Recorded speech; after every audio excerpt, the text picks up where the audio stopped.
Et là, vous avez invité Nicolas Mouton. Voilà, vous venez de monter un restaurant qui s'appelle La Fourchette du Printemps, rue du Printemps, qui est un petit bijou. Hein.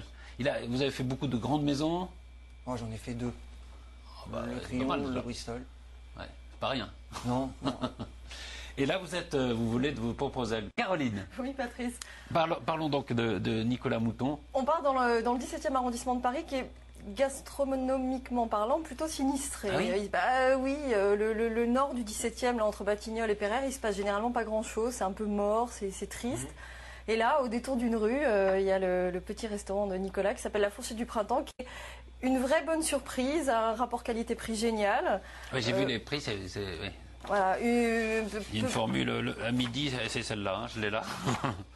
C'est pas celle-là, mais je vais le trouver. Vous allez voir la formule Nicolas, de midi. le menu du midi, c'est quoi? C'est 20... Ouais, on fait 26 € entrée, plat, dessert et 30 €. Il y a une formule à 18 €. Hein, ah bah quand même, hein. Une formule à 18 € quand même, c'est pas mal. Ouais. Hein, et c'est très bon. C'est très bon. C'est quoi alors? C'est des plats, c'est classique. Ah oui, alors vous allez le voir, il y a une petite carte, un choix de 3 entrées, de 3 plats, de 3 desserts. Il y a une bonne raison à cela, c'est que Nicolas est tout seul en cuisine. Voilà, c'est la performance. Ah oui, d'accord.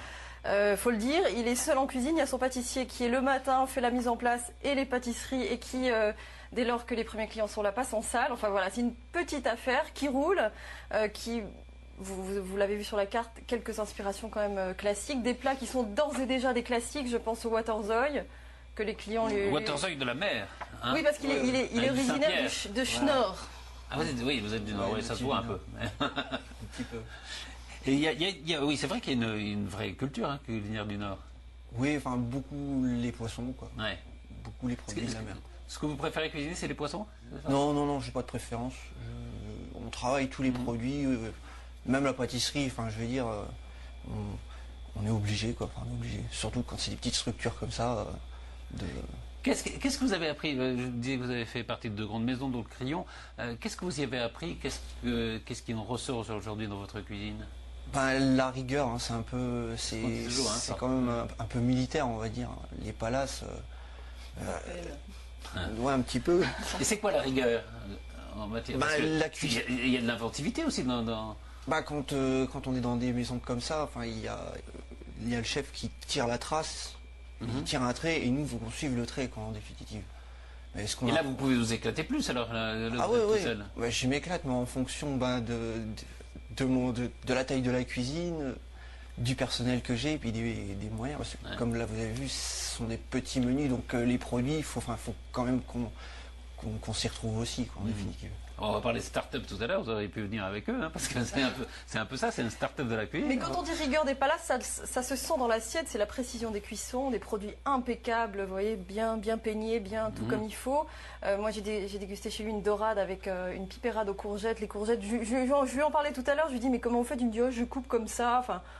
non, il n'y en a pas une qui... Non, c'est pas comme ça. Non, elles sont toutes de la même taille, elles sont toutes cuites impeccablement, toutes un peu croquantes. Enfin voilà, c'est là où on reconnaît les grands, c'est là qu'on reconnaît la patte des grands, c'est que c'est parfait, quoi, ça se sent, l'assaisonnement est juste. Et ils sont, son associé Cédric et lui font cuisine ou pâtisserie, c'est-à-dire que si demain Nicolas est malade ou est pas là, c'est Cédric qui prend les fourneaux. Alors justement, au point de vue pâtisserie, vous avez apporté quelques-unes. Nicolas va vous raconter pendant que je vais couper.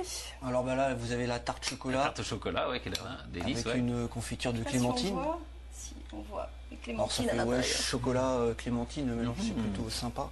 Ça, ce sont les desserts qu'on trouve au menu du déjeuner. Ouais, alors ça c'est des classiques simples, on va dire, enfin plus simples que le soir. Le soir, c'est un peu plus travaillé, quoi. Le Paris-Brest, moi j'adore ça, le Paris-Brest. Vous voyez, c'est des vrais desserts. Très drôle.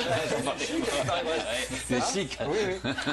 C'est mon dessert préféré. Oui. Ce sont des vrais desserts gourmands. Vous voyez, moi j'en ai marre de ces restaurants du déjeuner où on vous sert 3 bouts d'ananas avec une boule de glace, avec une espèce de cage en caramel, du chocolat, machin. Là, c'est du dessert, quoi. C'est du dessert de pâtissier qui tient au corps et qui vous permet de faire une bonne sieste après l'après-midi.